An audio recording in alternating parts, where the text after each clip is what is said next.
This is somewhat of a tough video for me to make because for me, I've done it. I've been there. I was probably being somewhat of a dick to people in public. And honestly, that's just what I thought street photography was about. Taking pictures of people in crowded places. If you're not aware of this genre called street photography, let me help you paint the picture, just in case. Street photography is a term vaguely coined around photographs being taken mostly in urban areas. But to be quite frank, the term is mostly aesthetically linked to certain images that might be complex, somewhat haphazard. A lot of the time, it may serve documentary purposes, but not all the time. Although the definition is quite vague.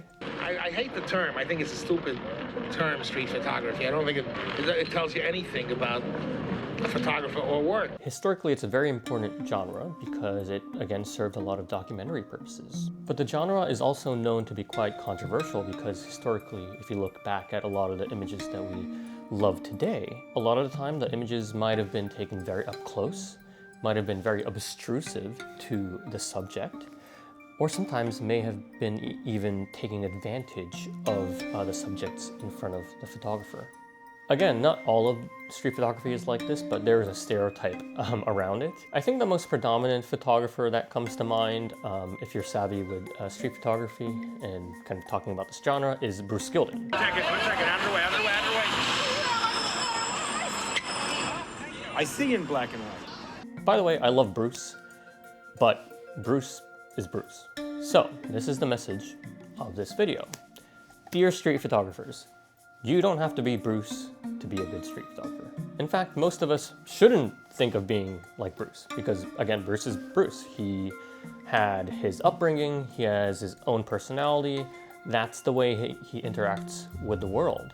My father was a large influence on me. He was this mafia-looking figure with pinky rings, thick hair, hats, big cigars. And if you really think deep down inside about yourself, you're probably not that guy. I am not that guy. It took a lot of years for me to realize that and learn that. So that's why I'm sharing this message with you. But then this obviously leads to the question of, well, how do I take interesting street photographs if I'm not bugging people with my camera really up close? So here are a few hints.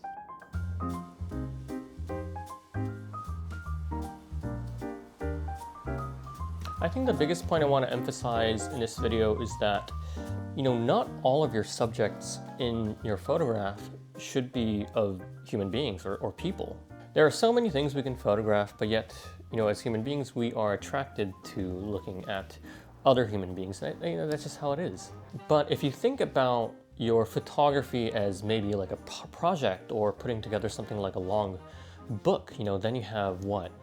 20, 30, 40, 50, sometimes even 100 or more photographs in this book. Now imagine if every single one of those photographs were of people, and a lot of people in crowded places. That would be extremely exhausting. And this is why I've personally tried to incorporate more other subjects in my photographs, whether it being maybe just a wall, or just a landscape, or maybe just something like an abstract shape or figure. Ernst Haas does this extremely well. He takes photographs of everything and they all look beautiful. And then what he does is he pairs these with photographs of maybe people, maybe photographs of similar subjects, photographs of landscapes. Recently, I've been looking more deeply into the work of William Eggleston, which I've always loved, but he did an exhibition, yeah, that's it, in Kyoto. So what he did was, in that exhibition, he paired photographs that he took in Paris and Kyoto.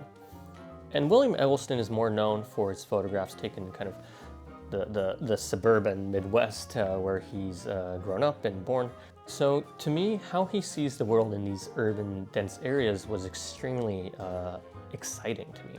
Because although, Kyoto, Paris is filled with people, I found that the images he used just didn't have people in them a lot of the time. And even if they did, it wasn't a clear photograph of, where a certain human being is the main subject of the photo, but seemed as more just like a background to the image. And what I noticed in his work in Kyoto and Paris, even if there were people in it, a lot of the time faces weren't showing, which made the images so much more mysterious because it leaves a lot to think about.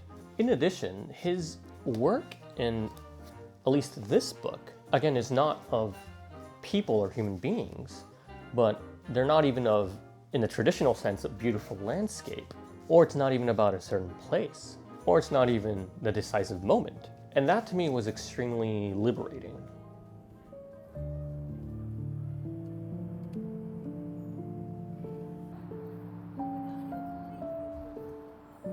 So, how do we achieve this?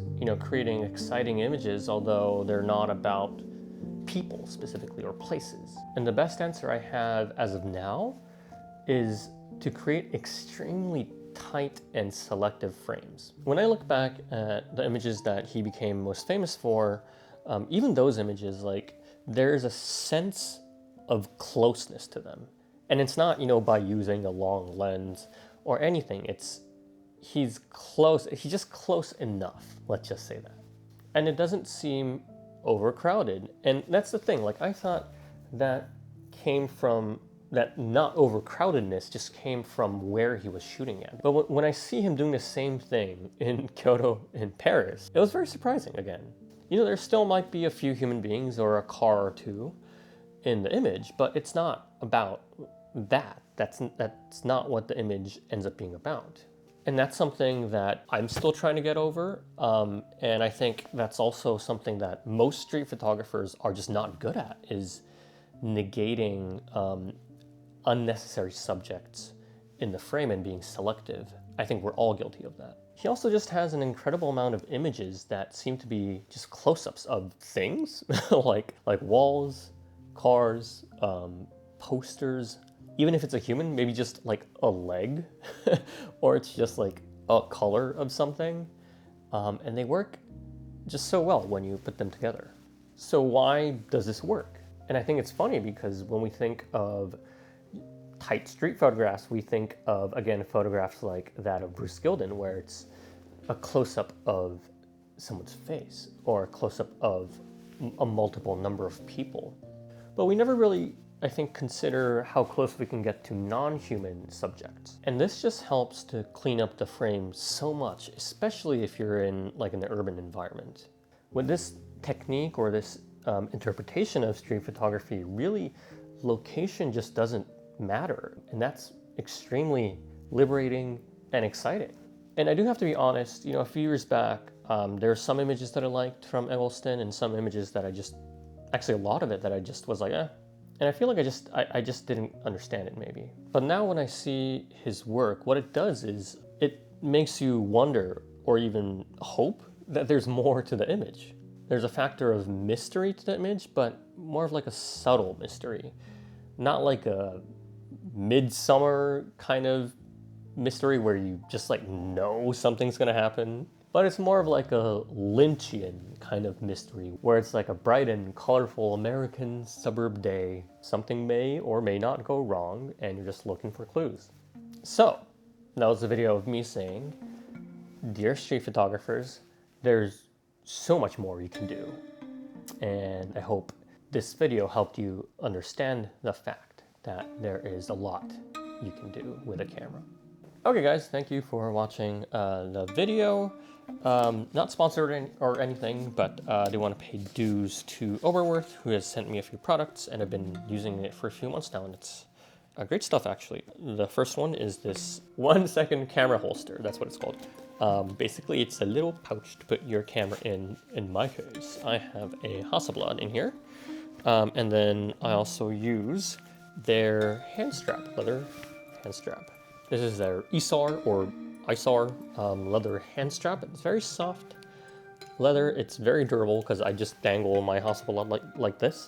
You shouldn't do this, but I do, and it's fine. It's worked. It's been doing okay. So I'm very thankful that their products are made really well, or else I would be in the red a lot.